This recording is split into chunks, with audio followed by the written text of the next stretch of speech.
Berarti ini kayaknya bukan less evil, tapi bukan juga lebih baik ya. Tapi mungkin dari segi kalau efeknya efeknya harus diakui Jokowi lebih besar efeknya. Kita boleh nggak sih pergi ke istana? Kalau bagian kalau saya meyakini tidak. Oke. Tidak. Artinya kalau diundang ke istana, Nggak. Ustadz pasti akan tolak. Apalagi jabatannya. Apalagi. Makanya saya saran, saya pernah diminta saran pada beberapa ulama, gimana kalau diundang? Saya bilang gini, kalau diundang mendingan cari tempat yang netral, jangan ke istana. Karena yang problematik itu menurut beberapa dalil adalah kita datang ke istana. Karena yang mereka punya kan dunia. Kalau kita datang ke sana, kita kayaknya seolah-olah minta dunia. Iya, silau dengan dunia ya. Betul. Satu-satunya record hadis ketika ulama datang ke penguasa adalah menyampaikan kebenaran, menasehati. Oke. Bukan kemudian untuk di situ untuk berasik masuk dan segala macamnya. Atau untuk stay di sana. Untuk stay, enggak. Nah, artinya coba cari tempat netral yang itu bisa membuat orang tuh tidak menjadi fitnah.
Kemudian mantap Bung Refli dan Ustadz Felix. Baru kali ini saya dibilang mantap ya kan. Keren Pak Ustadz ya, memang keren ya. Semoga umat Islam semakin cerdas. Amin. Tapi ini yang barangkali tidak perlu kita bahas ya. Yesus tidak mati, Yesus dan lain sebagainya ya. Tolong Pak Refli dan Ustadz Felix bikin komunitas untuk ajak literasi masyarakat bawah. Boleh juga ya. Nanti dianggap kita wah ini melakukan Islamisasi ya. Enggak ya. Prof. Refli tanya kapan ada Kristen dan lain sebagainya. Mungkin Ustadz Felix sudah menghindari yang begituan ya. Kalau debat sih saya menghindari. Jadi kalau ketemu dengan saudara saya sama Kristen ya kita makan-makan, happy-happy. Oke. Tapi tentu tidak makan yang dilarang kan? Iya tentu saja. Karena Ustadz mengatakan satu-satunya kelebihan Ustadz dibandingkan Adi Hidayat, Ustadz Adi Hidayat itu aja karena pada suatu masa pernah makan babi. Iya, saya mengetahui rasa babi, dia enggak. Tapi kayaknya enggak signifikan ya. Tidak signifikan ya. Tidak signifikan. Tapi begini, ini agak pribadi sifatnya dan mudah-mudahan yang nanya enggak tersinggung ya. Ustadz kok banyak ya ditanya soal non-muslim gitu. Ditanya apa non-muslim? Iya, ditanya ini podcaster atau YouTuber yang non-muslim. Iya, dipanggil. Iya, dipanggil kan, non-muslim. dipanggil, kemudian bahkan saya aja yang ini yang ibaratnya sesama flock of bird ya kan, sama-sama segerombolan burung ya kan dari Palembang. Iya, betul. Ini segerombolan burung dari Palembang kan.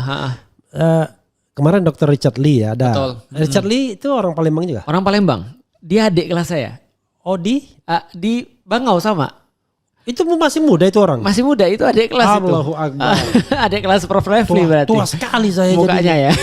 Enggak, sayanya tua juga saya. Saya juga merasa tua Prof, udah 40. Saya 54. Wow. Allahu Akbar. Tiba-tiba saya sadar. Iya, itu adik kelas kita tuh. Kalau nggak salah setahun atau 2 tahun. Oke. Kemudian pernah juga oleh yang Indonesian Idol itu siapa namanya? Yang Chinese juga? Siapa? Indonesian Idol. Yang Daniel. Oh, Daniel Mananta. Oh, Daniel Mananta. Iya, Tuh. Ya, Kan, VJ MTV. Mereka kan sama-sama ini kan. Sama-sama Chinese kan, betul. Tionghoa. Apa bedanya Cina sama Tionghoa itu? Tionghoa cuma untuk memperhalus aja sih sebenarnya. Jadi keturunan mana? Tionghoa. Karena mungkin Cina pada saat itu dijadikan sebagai ujaran kayak apa ya, untuk mengejek, untuk membenci. Weh Cina kayak gitu. Apalagi di Palembang, weh Cina. Kayak gitu. Namun diganti Tionghoa supaya lebih pelembutan kayak misalnya wanita tunasusila kayak gitu. Begini, kita bicara flock of bird tadi ya. kan orang kan melihatnya mengidentifikasi diri, wah ini kalau ketemu sama-sama Tionghoa, Iya. wah CS kita. Iya. Ketemu sama-sama Palembang, CS kita. Betul. Nah, tapi jarang orang ketemu, wah ini ketemu sama Muslim, Ya, CS kita. Enggak betul, ya. Betul. Apa yang dirasakan oleh Ustadz ketika diundang oleh, nggak apa-apa ya nanya begini. Nggak ya. apa-apa, santai. Diundang oleh Richard Lee, kemudian Daniel Mananta, yang kebetulan sama-sama Tionghoa tapi masih berbeda keyakinan, Ya. dengan Deddy Corbuzier yang juga sama-sama Tionghoa. ini, tapi sudah convert juga, atau sama yang lebih anu lagi siapa? Yang lebih mualaf tapi yang lebih kental gitu. Belum ada lagi kayaknya. Belum ada ya? Belum ada kayaknya sampai Apa sekarang. perasaan Ya. Pertama, tadi yang kita jelasin itu kan stereotyping ya. Stereotyping itu adalah ketika kita melihat ada kesamaan tertentu karena kita mengeneralisasi sifat-sifat orang itu. Mungkin muslim sama muslim akan menjadi sesuatu yang valuable ketika kita ketemunya di negeri yang bukan muslim.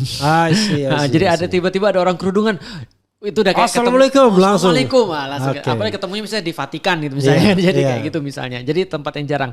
Tapi karena kita sudah terlalu banyak ketemu dengan orang-orang muslim, jadi kita merasa biasa aja. Nah, yang saya rasakan itu lebih tepatnya mungkin saya rephrase menjadi apa yang membuat saya tuh mau untuk diundang mereka. Nah, biasanya saya tanya tuh kayak kemarin acara download sama Dr. Richard. Saya tanya, "Dok, ini tujuannya apa? Mengundang saya tujuannya apa?" Dia bilang gini, "Saya mau belajar."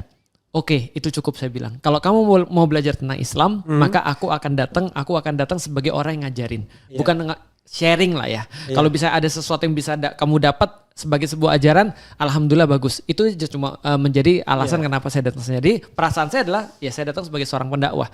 Begitu juga dengan orang-orang yang lain. Nah, ketika misalnya saya datang ke satu tempat yang di situ mungkin penuh banyak sekali asumsi-asumsi yang mungkin tidak terlalu tepat tentang Islam, asumsi yang tidak terlalu tepat tentang pergerakan-pergerakan Islam atau tentang politik Islam. Nah, kita sampai di situ.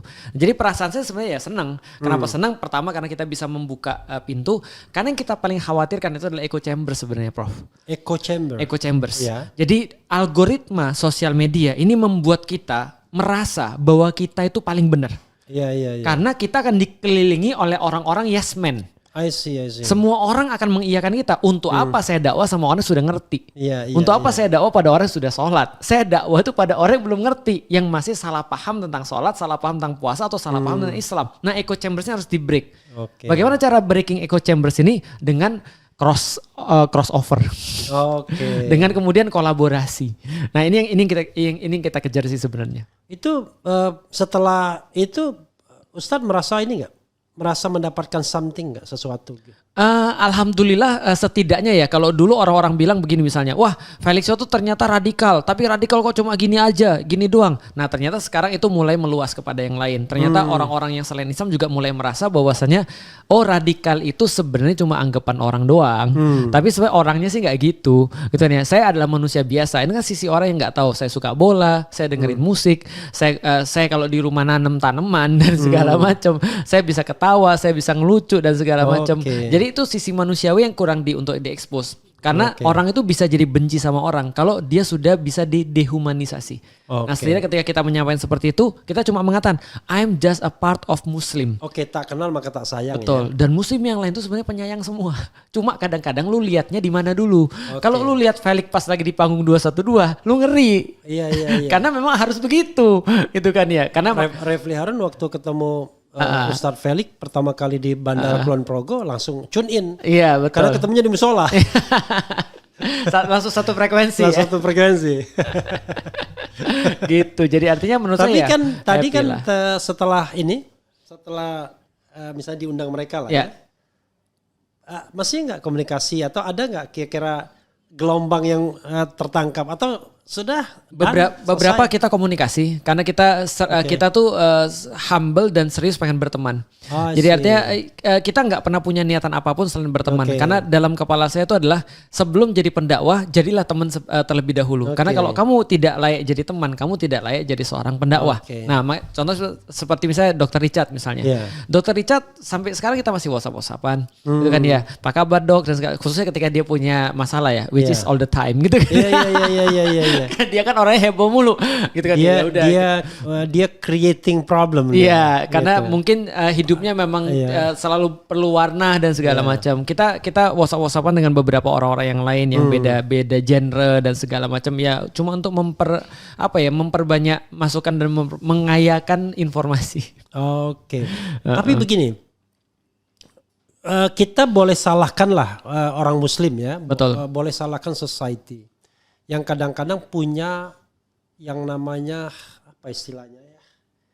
Pokoknya rasa curiga, beginilah bahasanya, curigaisme ya kan, kepada orang-orang seperti Ustadz.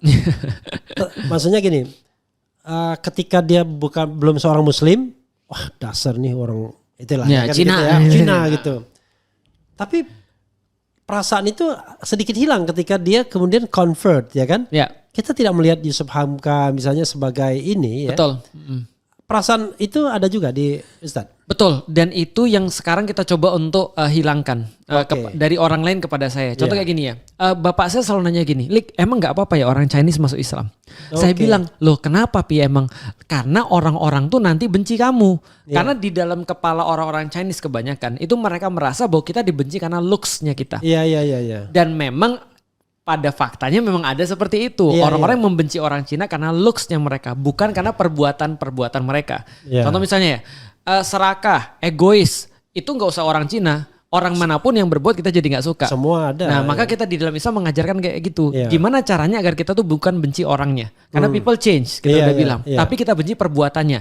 Nah itu sama kayak pemerintahan. Nah orang tuh sering salah begitu. Orang pikir ketika kita kritik pemerintah kita benci sama orangnya. Padahal yang kita kritik itu adalah perbuatannya. Yang mau siapapun yang berbuat itu sama, jangan kita kritik. Gitu maksudnya. Nah ini harus ada di dalam masyarakat Indonesia. Pokoknya tepatnya nanti kalau Jokowi sudah tidak lagi pemerintah, nggak ada urusan ngeritik Jokowi. Betul, nggak ada urusan. Urusannya ngeritik Prabowo. Bukan, urusannya ngeritik kebijakannya gitu kan. Prabowo sebagai presiden. Betul, ya kan? Karena memang tugas orang yang bekerja sebagai presiden ya kalau nggak mau dikritik itu semua apa lagi. Karena artinya kritik itu kan tindakan kasih sayang nih. Kita masih mengakui dia, kita masih kemudian masih berharap bahwasanya dia berubah jauh lebih baik kan gitu sebenarnya. Nah yang saya rasakan memang masih ada sih orang-orang yang membencinya karena etnisnya. Tapi kebanyakan orang sih sebenarnya ketika saya udah masuk Islam mereka jadi kemudian sayang sama saya. Maka itu menarik Prof. Itu pertanyaan ketika 212.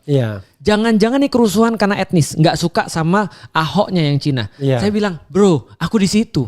Dan saya bukan hanya di 212, di 2016, di 2017, di 2018, beberapa kali saya tuh nggak naik ke panggung, tapi keliling di bawah itu. Ada nggak yang ngebukin saya nih? Apakah ini kerusuhan etnis? Atau aksi etnis atau ini adalah aksi benar-benar karena agama dan ternyata orang pada minta foto.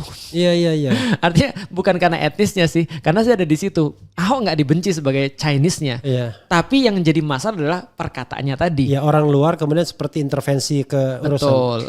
Dan juga sekarang kita juga nggak ada masalah kok ketemu lagi misalnya dengan orang-orang yang sama, kita nggak ada masalah. Itu kan artinya itu sudah selesai kan ya. Dia sudah dihukum, mendapatkan hukuman, sudah berubah dan segala macam, people change. Tapi perbuatan seperti itu kalaupun dilakukan oleh orang Muslim juga, kita juga akan protes juga. Walaupun kita nggak bisa deny tiba-tiba ada hukuman permanen nggak boleh ini, nggak boleh itu, jangan ini, jangan itu ya. Betul. Kalau dia mau nyalon ya terserah. Perkara Anda nggak mau milih itu hak Anda, tapi jangan melarang orang untuk nyalon. Benar. Jadi gitu. Benar juga. Saya ingat waktu di Amerika ya begitu. Yang namanya kebebasan beragama itu azan tuh nggak boleh dilarang, tapi volumenya dikecilkan boleh gitu. Iya, tapi memang kalau kayak gitu memang harus memperhatikan banyak hal ya, termasuk norma tadi itu ya. Karena hukuman masyarakat kayaknya lebih kejam daripada hukuman negara, Prof. Iya. Coba saya lihat ada lagi nggak pertanyaan yang penting ya. Ini penting nih, rata-rata mu'alaf malah jadi nggak punya duit. Ada juga persoalan seperti itu. Iya betul. Gitu. Kalau menurut saya gini, Prof. Sebenarnya kalau dia memang nggak punya duit, mau jadi apa aja dia tetap nggak punya duit. Jadi nggak ada. Tapi benar, kadang-kadang kita suka guyonan gini, Prof.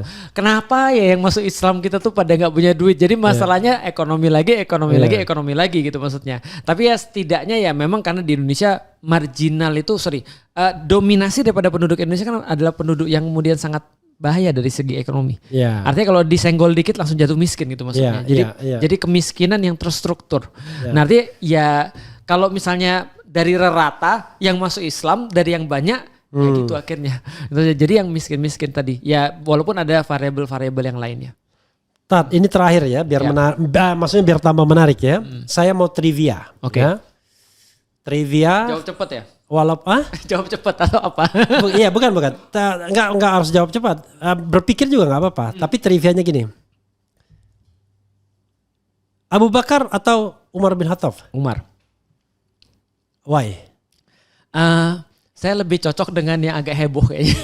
Oke, ya, bukan yang soft gitu ya. Ya jadi contoh ya, salah satu yang menginspirasi saya adalah ketika Umar itu mau hijrah, dia naik ke atas Ka'bah. Terus dia bilang, saya mau hijrah, siapa yang anu gitu ya. Benar. Gitu. Dia langsung woro-woro kan gitu kan. Iya. Ya. Tapi Abu Bakar yang mendampingi Rasulullah. Artinya ya ini masalah preferensi aja ya. Kayak misalnya ulama-ulama ada yang mereka stand out, ada yang mereka menyiapkan dengan tenang. Imam Syafi'i termasuk yang menyiapkan dengan tenang. Imam Ahmad bin Hanbal termasuk yang berdiri. Dan mereka punya alasan masing-masing dan semuanya amazing sih bagi saya. Tapi ya kalau saya disuruh milih Umar atau Abu Bakar ya Umar lah.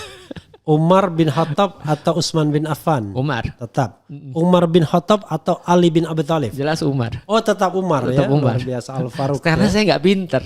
Itu kan kalau Ali kan wah kayaknya pinter banget kan Mas. Kita kan nggak sepinter itu. Saya udah bisa bayangkan. Nggak bisa dibandingkan Umar bin Khattab berarti hanya derajatnya di bawah Rasul. Umar bin Khattab atau Al-Fatih? Muhammad Al-Fatih. Oke, tetap Al-Fatih. Karena lebih relate, lebih dekat. Karena Umar itu salah satu problem terbesar kita adalah ketika kita punya teladan, kalau kelewat jauh itu bukan meneladani, malah putus asa. I see. Nah maka bagi saya kalau Umar dengan Al-Fatih, saya lebih relate ke Al-Fatih. Bukan karena Al-Fatih lebih baik, tetapi karena masih masuk akal. Masuk akal. Untuk dijangkau gitu. Betul, dia masih ambisius, temperamental, dia 21 tahun, dia berbuat kesalahan yang sangat banyak sekali. Kalau Umar, malaikat pun dibentak sama dia. Betul, malaikat aja, setannya takut sama dia gitu kan ya. Al-Fatih atau Salahuddin Al-Ayyubi? Muhammad Al-Fatih. Al-Fatih. Al-Fatih atau Harun Ar-Rasyid? Al-Fatih. Al-Fatih atau Umar bin Abdul Aziz? Al-Fatih. Oh berarti yang senang yang heboh. Kecuali kalau nanyanya Nuruddin Zanki atau Salahuddin Al-Ayyubi, Nuruddin Zanki. Oh oke, I see. Jadi itu yang sejarah ya. Ya. Sekarang kita bicara mengenai pemimpin yang lokal ya. Oke. Soekarno atau Soeharto? Agak sulit itu. Boleh yang lain gak sih? Harus milih. Kan nanti orang preferensinya kan cuma dua ini aja. Itu di luar preferensi saya sih sebenarnya. Ya, tapi nggak apa-apa harus memilih. Harus memilih ya. Ya kalau harus memilih Soekarno lah. Soekarno. Pertanyaan ini saya sampaikan juga. Habibur Rahman atau Ali Ngabalin? Habibur Rahman. Itu sulit juga ya. Ali Ngabalin atau Abu Janda? Ngabalin lah. Pakai lah. Setidaknya Ngabalin tuh saya pernah ketemu loh. Oke. Abu Janda kan pernah ketemu dan berdebat malah. Pernah, tapi kalau Ngabalin kita pernah ngobrol. Maksudnya saya juga sedikit banyak juga tahu pemikiran Ngabalin seperti apa dan segala macam. Ya masih bisa diajak ngobrol lah ya. Jokowi atau Prabowo? Sulit juga itu. Gibran aja kali ya.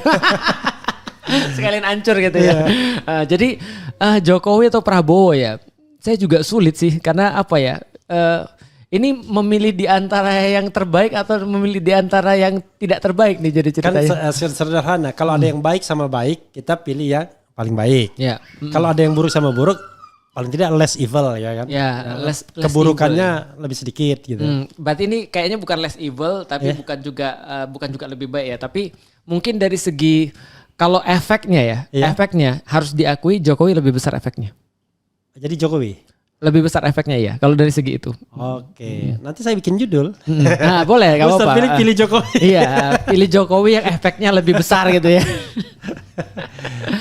Gibran atau Kaisang?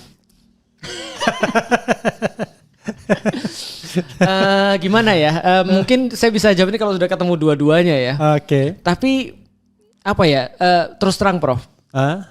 Ketika terjadi kasus MK itu yang membuat saya akhirnya benar-benar ngobrol secara terbuka bahwa menurut saya ini sudah kelewat batas sekali.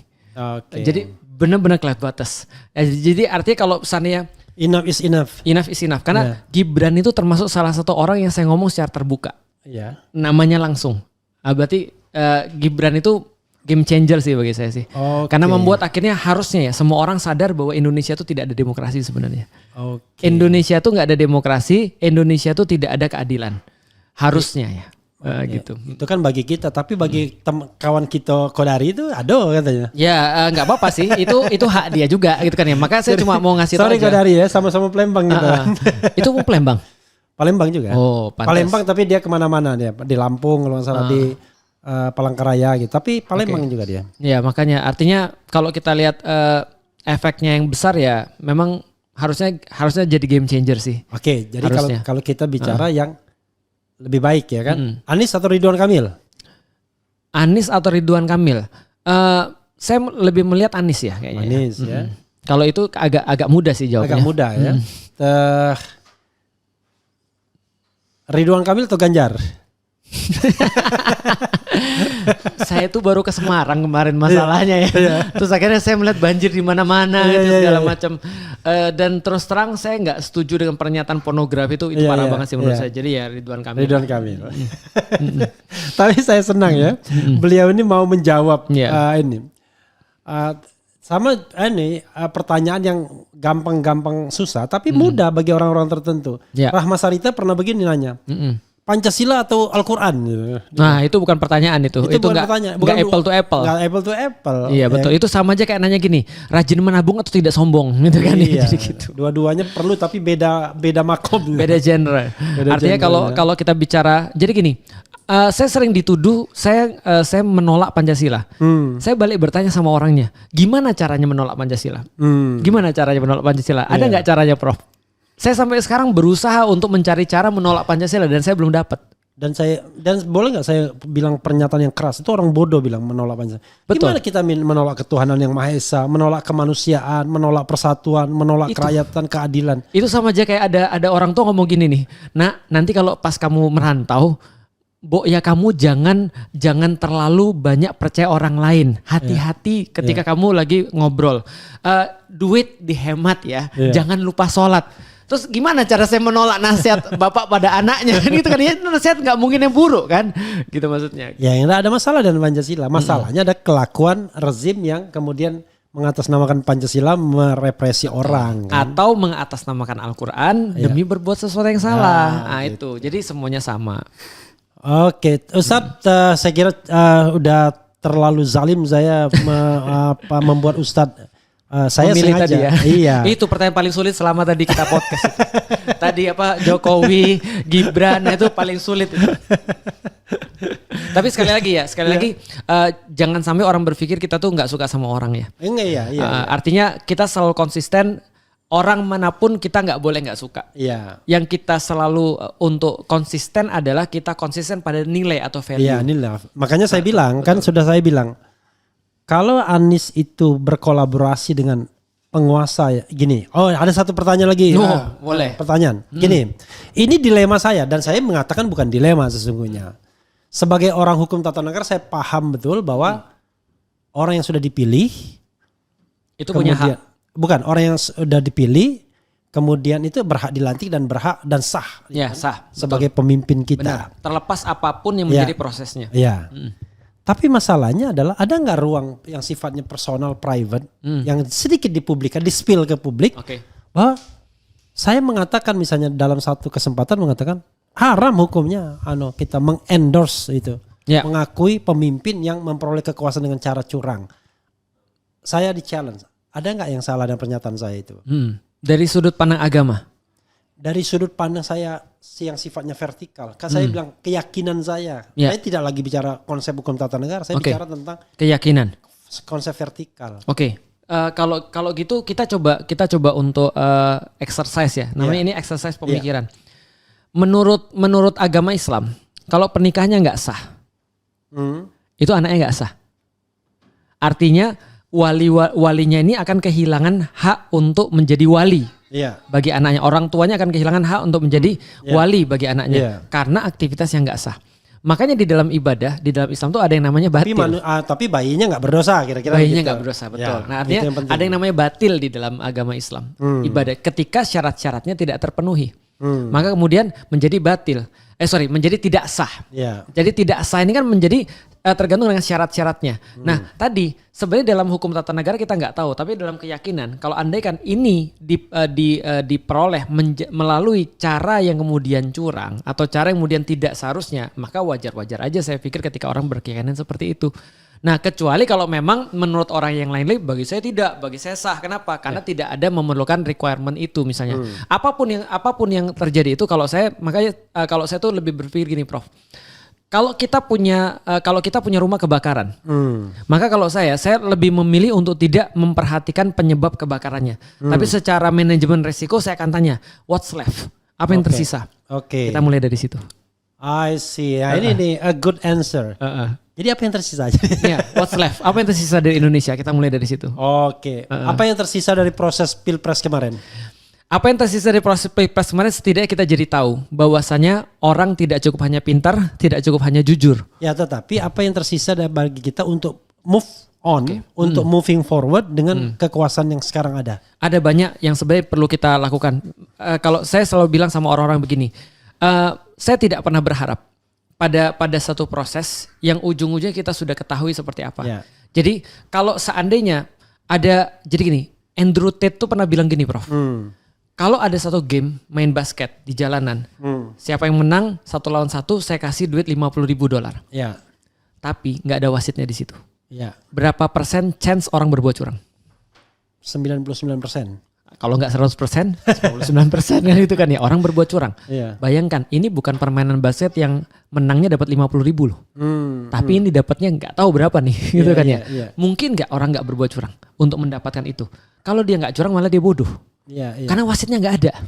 Nah, ini maksudnya wasitnya literally nggak ada. Nah, saya nggak tertarik untuk main di game orang lain. Maka yang saya tertarik adalah what's left. Bagi saya yang tertinggal adalah umat ini. Umat ini masih bisa diperbaiki dan akan selalu bisa diperbaiki. Maka kita fokus ke umat. Selalu ada konsep Islam mengkaitkan antara umaro dan ulama. Ustadz, ulama dan kemudian society. Kan Betul. selalu relate itu kan. Sangat relate sekali. Cuman kita tahu. Tapi masa ini dipotong ininya. Nah cuman kita tahu dalam sepanjang hampir seluruh kisah Nabi.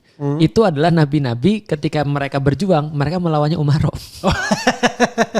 Hanya ada nabi yang gak lawan umaro, siapa misalnya? Nabi Daud dan Nabi Sulaiman, karena mereka umaronya. Ya, atau Nabi Nuh. Atau Nabi Nuh. Yeah. Nabi Nuh lawan status quo. Iya. Nabi Musa lawan status quo. Nabi Muhammad lawan status quo. Yeah. Artinya kenapa? Balik lagi. Karena yang paling mudah untuk korup adalah orang yang punya kekuasaan. Maka wajar ketika orang punya kekuasaan dan dia tidak punya kebenaran, dia menjadi korup. Nah karena itulah, kalau saya secara pribadi, bukan kita tidak memperhatikan penguasa, tapi penguasa sudah melakukan tugasnya mereka. Dan kalau mereka sudah memilih narasinya seperti ini, maka yang bisa kita sadarkan adalah umat. Kita boleh nggak sih pergi ke istana? Kalau bagian saya, kalau saya meyakini, tidak. Tidak. Artinya kalau diundang ke istana, enggak. Ustadz pasti akan tolak. Apalagi jabatannya. Apalagi. Kenapa? Karena tugas kita adalah menyampaikan sesuatu yang benar. Yang terjadi harusnya adalah penguasa yang datang ke ulama. Karena kalau ulama yang datang ke penguasa, orang pasti zone. Orang pasti akan berpikir, kenapa lu datang ke sana? Bukankah kemudian kamu harusnya yang didatengin? Kalau kamu datang, apa yang mereka punya? Ada sesuatu yang mereka punya. Walaupun tidak digebiah uyah ya, tidak dipatok harus seperti itu. Tapi kalau ini kan keyakinan ya, balik lagi. Karena saya enggak. Artinya apa? Ulama itu yang didatengin. Ngomong-ngomong emang saya ulama? Enggak juga sih. Ulama itu didatengin gitu kan ya. Kalau misalnya ulama yang datengin penguasa itu lebih banyak omongan orang. Apa yang membuat Ustadz lebih nyaman ya kamu disebut? Ustadz? Motivator. Motivator? Atau kalau nggak motivator, Ustadz cosplay. Itu enak tuh. Karena kita berusaha menjadi Ustadz. Iya. Pura-pura menjadi Ustadz itu lebih enak tuh. Tapi begini, Ustadz ya. Artinya sampai kapanpun Ustadz tidak mau dipanggil ke istana? Enggak. Atau karena rezim ini aja? Sampai kapanpun tidak boleh harusnya. Itu biar objektif ya. Harusnya tidak boleh. Kalau misalnya didatangi? Kalau misalnya didatangi tentu tidak ada masalah. Justru itu yang menjadi adabnya. Atau kalau enggak datangnya di tempat netral. Let's say kalau yang datang itu misalnya penguasa yang Ustadz anggap zalim, misalnya yang korup, yang kemudian nepotistik dan lain sebagainya? Jangankan korup, Prof, yang datang ke tempat saya tuh ada yang murtad, ada yang berzina, iya. ada yang melakukan segala macam. Justru karena itulah kita harus membuka pintu kita pada semua orang. Karena kenapa? Kalau kita memang benar-benar mau mensiarkan agama, kita harus siap untuk menerima siapapun. Karena yang perlu kita tuh bukan orang baik. Justru yang perlu kita tuh adalah orang-orang yang mungkin belum baik. I see. Walaupun kemudian fitnahnya akan banyak juga kan? Enggak sih, kalau didatengin enggak. Makanya saya saran, saya pernah diminta saran pada beberapa ulama, gimana kalau diundang? Saya bilang gini, kalau diundang mendingan cari tempat yang netral, jangan ke istana. Karena yang problematik itu menurut beberapa dalil adalah kita datang ke istana. Karena yang mereka punya kan dunia. Kalau kita datang ke sana, kita kayaknya seolah-olah minta dunia. Iya, silau dengan dunia ya. Betul. Satu-satunya record hadis ketika ulama datang ke penguasa adalah menyampaikan kebenaran, menasehati. Bukan kemudian untuk di situ untuk berasik masuk dan segala macamnya. Atau untuk stay di sana. Untuk stay, enggak. Nah, artinya coba cari tempat netral yang itu bisa membuat orang itu tidak menjadi fitnah. Jadi memang datang sana untuk menasehatin. Atau dia yang datang ke majelis seperti yang dilakukan oleh Harun al-Rasyid itu. Iya. Atau Umar bin Abdul Aziz kepada ulama-ulama di zaman itu. Jadi jelas ya para penguasa ya, jangan datangkan ulama lalu kemudian Anda ceramah-ceramahin, bukan terbalik kan? Anda ceramahin lalu Anda siapkan amplop buat mereka.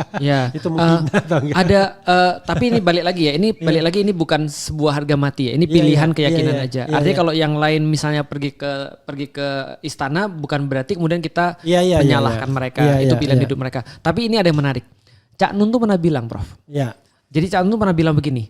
Menjelang akhir-akhir, jadi gini, setelah Soeharto itu sudah nggak ada, anak-anaknya Pak Harto ini manggil Cak Nun.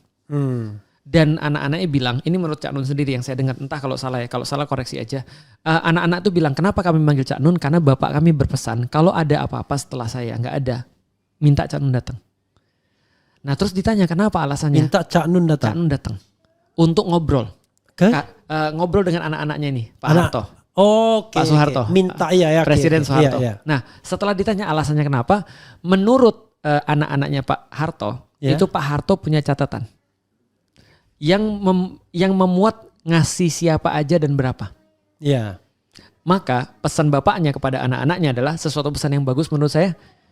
Jangan pernah percaya orang yang punya kepentingan.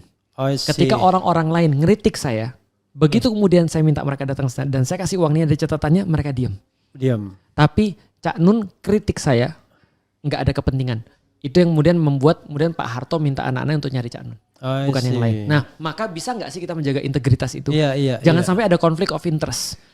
Ketika kita menyekolahkan anak-anak kita aja, setelah kemudian anak itu sudah selesai keluar daripada sekolah, kita baru ngasih hadiah buat gurunya sebagai rasa terima kasih. Bukan ketika dia lagi ngajar kepada anak-anak kita. Karena khawatir konflik of interest, hati nggak ada yang tahu.